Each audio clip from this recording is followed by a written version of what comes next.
As primeiras semanas de um recém-nascido, elas podem ser muito conturbadas. Não importa o quanto você estudou, o quanto você se preparou, mas o bicho vai pegar. Você vai se sentir insegura, você vai ter medo, vai ter alguns pontos ali que você não vai saber o que fazer. Existem 2 profissionais indispensáveis nesse momento, que é a consultora de amamentação e o pediatra. Eles vão te dar segurança, tirar dúvidas e te encaminhar no melhor. No vídeo de hoje eu vou te ajudar a escolher o melhor pediatra para o seu bebê. Saber como escolher, quando escolher e não cair em certos papinhos desse mundo, desse comércio de bebês. Pediatras, obstetras e profissionais do mundo das grávidas e bebês, tá bom? Olá, eu sou Isabelita e eu vim trazer sinceridade para essa sua maternidade, hein? No vídeo de hoje eu vou te ajudar a escolher o pediatra ideal. Porque o pediatra, ele é a nossa mão amiga nesse primeiro momento. Ele nos dá segurança, nos mostra o caminho, nos dá ideias. Pode nos ajudar muito a tornar esse primeiro momento um pouquinho conturbado, um pouco mais leve. Mas, se não escolhermos direito, ele vai nos colocar mais medo, trazer mais insegurança, trazer mais problemas. E ficar trocando de pediatra, querendo ouvir várias opiniões, vai nos deixar mais cansados e inseguras. O ideal é que você tenha uma pessoa que você possa confiar de verdade. Eu precisei trocar de pediatra logo nas primeiras semanas ali. Em seguida, fui logo para uma pediatra maravilhosa, eu acompanho ela até hoje, e me ajudou muito. Mas no início, eu caí nesse papo, desse comércio, que é uma equipe. Você começa no obstetra, e o obstetra começa te indicando um, te indicando o outro. Quem está aí na fase da gravidez já sabe que você começa a receber uma lista de profissionais que a obstetra confia só nele, de olho fechado, e você, como obstetra é a pessoa com quem você mais está confiando naquele momento, você acaba sendo induzido, não julgo, mas nesse vídeo eu vou te ajudar a não cair nesses papos, a ficar alerta e saber como escolher e quando escolher o melhor pediatra. Eu vou contar uma história para vocês, mas mais pra frente do vídeo, tá bom?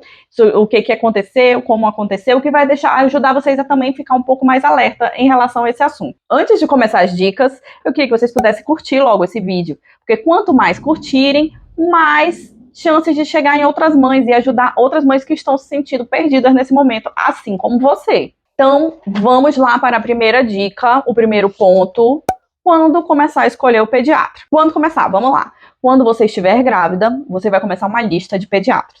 Você vai ver, assim, convênio é importante para você, se você quer um pediatra do seu convênio, então você vai precisar fazer uma lista dos pediatras do convênio. Você vai perguntar do seu obstetra quem ela ou ele indica, mas você vai olhar com um olhar de observador. Porque o seu obstetra, ele vai indicar uma pessoa e vai falar, eu só confio de olhos fechados em fulano, muito melhor trabalhar de fulano. Se você contratar fulano, a hora do parto vai ser muito mais fácil, porque vai acontecer isso, isso e isso. Decora essas frases que eu tô falando, que você vai ouvir isso aí. E vai servir, ele vai fazer isso para técnica de enfermagem, para técnica de instrutora de amamentação, enfim. Mas não significa que a pessoa seja ruim, mas que você tem que ficar alerta, porque não necessariamente é a pessoa que ele confia mesmo, é só negócios, né? E aí você vai pegar essa dica do seu obstetra, você vai pegar as mulheres que tiveram da família, as amigas, grupos de mães, que tiveram bebês recentemente. Quem teve bebê de 5 anos atrás, cancela. 5 anos é muito no tempo de bebê. Tem que ser os bebês recentes, ouvir opiniões, pegar informações de Instagram, ajuda muito. Ler comentários do Instagram, ajuda bastante. E você vai fazendo a sua lista. Essa lista você vai ter, não precisa logo no primeiro mês da sua gravidez já definir quem vai ser. Vai fazendo essa lista e lá pelo 8º mês você trabalha nessa lista. Mas já tenha uma lista aí de pessoas, de pediatras legais que tem a ver com você. Aí, segundo ponto, como definir lá pelo 8º mês, quando você já estiver mais próximo. Vamos definir aí quem vai ser o pediatra. A partir da lista que você fez, você vai começar a dar um Google nos nomes.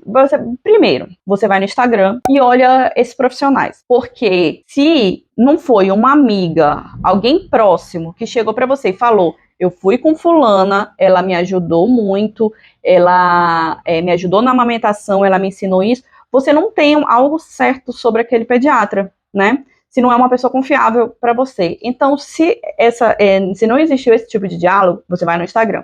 E você vai buscar no Google também, mas normalmente no Instagram a gente consegue todo tipo de informação. Se a amamentação é realmente importante para você, você vai buscar no Google ou no Instagram se esse pediatra é instrutor de amamentação. é importante que seja instrutor de amamentação, porque só assim para entender como iniciar a amamentação, os cuidados que precisa ter, o que precisa fazer. Você vai buscar isso. E você vai buscar a forma como ele trabalha, como ele se vende, como ele fala dele, enfim, tem algo a ver com o que você acredita. E aí dali você já consegue riscar algumas pessoas e outras manter. Aí quando você for ouvir a opinião das pessoas, em geral, sempre olhar com um olhar de observador, porque às vezes a pessoa tem uma experiência ruim. Saber que cada pessoa tem uma experiência e a partir daquela experiência ela vai ter uma opinião ruim, talvez ela fale muito mal de uma pessoa que não é tão ruim assim, mas ela teve uma experiência. Como eu tive uma experiência ruim com uma pediatra muito famosa na minha cidade, que todas as meninas amam. Eu nunca falei mal dela, mas eu sempre disse a minha experiência. Eu conto a minha experiência assim como eu vou contar para vocês, não de forma negativa, só forma de... eu vou contar o erro. E a forma como eu caí nele, para que vocês não caiam nele também, entendeu? Aí vamos para a terceira dica, que é o meu conselho, meu super conselho. Marca uma consulta pré-natal. Consulta pré-natal você vai fazer ali entre o 8º e 9º mês, antes que nasça. E aí dali você já vai reconhecer se o bebê, meu Deus, se o pediatra não faz consulta pré-natal, não está preparado para uma consulta pré-natal, então ele não está muito atualizado. Então já foge. O pediatra ele tem que estar atualizado e saber como fazer uma consulta pré-natal. Na consulta pré-natal, ele vai tirar todas as suas dúvidas, vai te explicar como vai funcionar esse processo, nascimento do bebê, ficar ali no quarto, levar para casa, sobre o que você vai precisar levar, o que você vai precisar comprar, como você vai lidar, pojadura, como você vai se preparar para a amamentação, vai te encaminhar e te dar segurança, te dar um telefone e tirar todas as suas dúvidas. Eu vou deixar o link de um curso, Os 100 Primeiros Dias do Bebê, da pediatra Raquel Cimbalista, para você aproveitar esse momento de gravidez e fazer. Porque a partir do momento que você já conhece, você já sabe do assunto, você já vai mais preparada para essa consulta e já vai conseguir tirar mais dúvidas. Não vai chegar tão cega nesse momento, né? Sem saber nem o que perguntar do pediatra. É um bom momento. Se você já teve o bebê, então bota o fone de ouvido e vai ouvindo as dicas, porque elas são muito importantes. É um curso completo que vai te deixar muito segura para esse momento que a gente se sente muito perdida em várias situações, tá bom? Na quarta dica, o que observar? Observar a comunicação dele. A forma como ele fala vai ser como você vai lidar com o problema. Se ele é uma pessoa que te deixa tranquila, te dá ideias, você vem com um problema e ele te dá ideias, te dá soluções, te mostra a verdade, já é um anjo nesse primeiro momento. Mas ele fica te causando terror, te botando medo, tudo que você fala, ele te dá logo, pode ser, não sei o que lá, a pior coisa do mundo. Ele te vê o bebê com chupeta e já, ai meu Deus, aí já bota o fim do mundo para aquele bebê que tá usando chupeta, não quer nem saber por que você optou pela chupeta, passar uma informação e te ajudar a decidir e te apoiar nessa decisão. Se ele fez o terror, criticou, foge. Foge que não vai te ajudar, só vai te deixar mais insegura. Na primeira consulta do bebê, as coisas que você deve observar. O pediatra primeiro tem que pedir... A primeira consulta do bebê, ela vai ocorrer mais ou menos entre os 10 primeiros dias. Ali, pelo 10º dia. Mas, às vezes, você vai precisar ir antes, porque tem caso de icterícia, ou alguma coisinha que acontece no nascimento. É bem comum. Não tá com dificuldade de amamentação, e é bem comum. O que você tem que observar nesse pediatra? Primeira coisa, ele precisa ver o seu bebê mamando. Ver a posição, ver como você posiciona, dar alguma dica, alguma solução. Mas ele precisa pedir para ver como que o seu bebê tá mamando. Dar alguma dica, falar alguma coisa sobre o assunto. Ele precisa ver a linguinha do bebê. Eu sei que no nascimento eles fazem um teste da linguinha, mas às vezes passa despercebido, alguma coisa acontece, eles não olham direito. O pediatra precisa ver durante a primeira consulta. Se ele esqueceu, você pede para ele olhar. Eu sei que o odontopediatra que precisa ver, essa consulta com o odontopediatra é muito importante, porque o odontopediatra ele tem mais habilidade para olhar a língua do bebê. Mas nessa primeira consulta ele pode te passar a primeira informação, o que ele percebeu ali, e você pode marcar a consulta com o odontopediatra logo em seguida. O pediatra ele tem que ter a visão para esse ponto. Tem muitos pediatras que não têm. E a mãe acaba sofrendo muito mais, o bebê sofrendo muito mais, com um problema que podia ser resolvido na primeira semana. Aí o pediatra falou em bico do peito invertido, leite fraco. Talvez seu leite não esteja sendo bom o suficiente, talvez você não esteja produzindo muito leite Eu acho que o seu bebê está precisando complementar porque a sua produção não está boa. O esforço do seu bebê está fazendo muito esforço para mamar e está fazendo ele perder peso. Criticar a sua escolha de chupeta, mamadeira, amamentação. Criticar alguma dessas suas escolhas sem te passar uma informação de forma leve que você se sinta acolhida e não julgada. Sem apresentar uma solução para aquele problema que ele viu ali, fuja. Essas falas são muito comuns, mas elas não existem, tá? Então fuja disso. Vamos para agora a sexta dica, junto com a fofoca, que é o meu caso, né? A minha história, o que aconteceu comigo. A sexta dica, fica alerta nesse meio que um cartel, um comércio que eles têm criado, que é o mundo do bebês e mães. Você começa com a obstetra e ela vai te indicando profissionais. Quando você chega com um pediatra, ele vai te indicando profissionais. Todos os problemas que você apresenta para ele, ele te dá um novo profissional. E a fala é sempre a mesma. Eu só confio em fulano. Ele é confiável, eu confio de olhos fechados, e é muito mais fácil trabalhar quando eu trabalho com alguém que eu confio. Essa fala é a mesma em todos eles. Significa que aquele profissional não presta? Não. Mas significa que você não precisa confiar naquele profissional de olhos fechados. Se o primeiro contato que você teve com aquele profissional te deixou insegura, te deixou meio perdida, você não gostou da fala dele, ou se antes de chegar no profissional você já não gostou de algo que você ouviu, você pode procurar outro. Não siga são negócios, eles negociaram antes, não é exatamente alguém que eles confiam, eles nem sabem. Muitos deles nem sabem como é o trabalho daquela técnica de enfermagem, daquela instrutora de amamentação. É só uma equipe com quem eles trabalham. Eu fui indicada para uma pediatra, a partir da minha obstetra, eu fui indicada para minha pediatra. Essa pediatra, ela é muito conhecida na minha cidade, caríssima, muito cara. E aí as meninas até gostam dela, todo mundo gosta, não tem grandes coisas para falar. Mas eu não gosto desse negócio da pessoa tá mais preocupada em vender serviços, vender profissionais do que me ajudar. Tu chega lá com um problema, ao invés dela falar com a solução, acho que você precisa do profissional tal, ele vai te ajudar. Aí depois tu fala com 3 profissionais, você descobre que só precisa fazer uma coisa, não precisava ter ido nesses 3 profissionais, entendeu?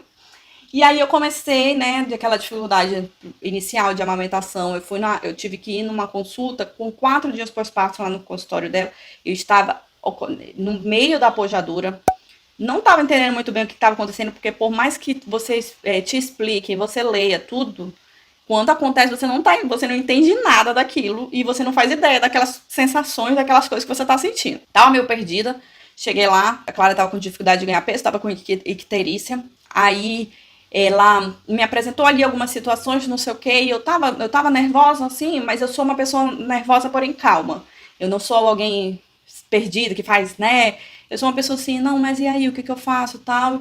Um pouco tensa, um pouco, assim, me sentindo mal. Mas eu tava muito consciente do que estava acontecendo. Eu podia não estar. Eu podia estar aí com episódios de blues, depressão. Poderia sim. Mas ali naquela situação não era o caso. E não era daquela forma. Quando a gente se levantou pra ir saindo do consultório, ela me parou e falou assim, eu vou pedir pra minha secretária falar com você pra você marcar a consulta com a nossa psicóloga, porque eu acho que você está passando por um episódio de blues. Naquela hora, eu fiquei com tanta raiva, porque tudo que eu tava sentindo naquele momento não era resolvido com uma psicóloga. Eu precisava resolver problemas com os quais minha filha estava passando. E eu só queria soluções para aquilo ali. Falar que eu tava com blues, depressão naquele momento ali, não era importante, não era algo. Eu tava saindo do consultório, eu já tava um pouco tensa com o resultado dos exames da Clara, e aí ela ainda botou um outro problema que não era o momento. Eu fiquei com tanta raiva dela, e sem contar que maridos, né? Os maridos, eles estão ali tentando ser fortes, parecer fortes, fazer aquela posição de forte, mas eles estão morrendo de medo. Eles estão 199 mil vezes mais inseguros que a gente. A gente está se sentindo inseguro, eles por dentro estão morrendo. E aí, quando ele ouviu isso, ele ficou mais perdido ainda. Porque ele ficou muito nervoso. Ele pensou, será? O que eu tenho que fazer? Será que eu tenho que ficar alerta? O que eu preciso fazer? Deixou ele mais inseguro naquela situação. Só que eu estava muito consciente e eu consegui expressar em palavras de que estava tudo bem. Mas tem muitas mulheres que não conseguem. Aquela fase ali, nem consciência não deve ser cobrado de uma mulher nesse primeiro momento. E aí, enfim, Eu entendi na hora que é um grande comércio, eu caí fora, procurei outra pediatra, segui todas essas dicas que eu dei pra vocês. Foi assim que eu encontrei a pediatra maravilhosa, que é a pessoa que eu frequento até hoje. E aí eu caí fora dela. Ela também, eu percebi que ela, como ela ainda não era mãe, ainda não é, não sei, ela não estava entendendo, ela não entende esses sintomas da pojadura, por mais que ela tenha estudado no livro, mas ela não estava entendendo o que estava acontecendo comigo ali, e ela não entende esses sintomas do puerpério. Exatamente. Ela fala coisas que ela leu no livro, mas não é exatamente isso. E não é essa forma de lidar com uma mãe no puerpério. Mas assim, fora isso, o alerta que eu quero dar pra vocês é: pesquisem. Não vão cair nesse papo, desse cartel, que é muito comum. Tá sendo um comércio muito visado ultimamente. É comércio de maternidade, bebês, amamentação. Eu espero que eu tenha ajudado vocês e com isso vocês encontrem um pediatra maravilhoso e me contem aqui se conseguiram e como conseguiram, tá bom? Eu vou adorar saber. Se não estiverem seguindo o canal, por favor, já comecem a seguir, que a gente vai se ver no próximo vídeo toda segunda-feira. Beijos!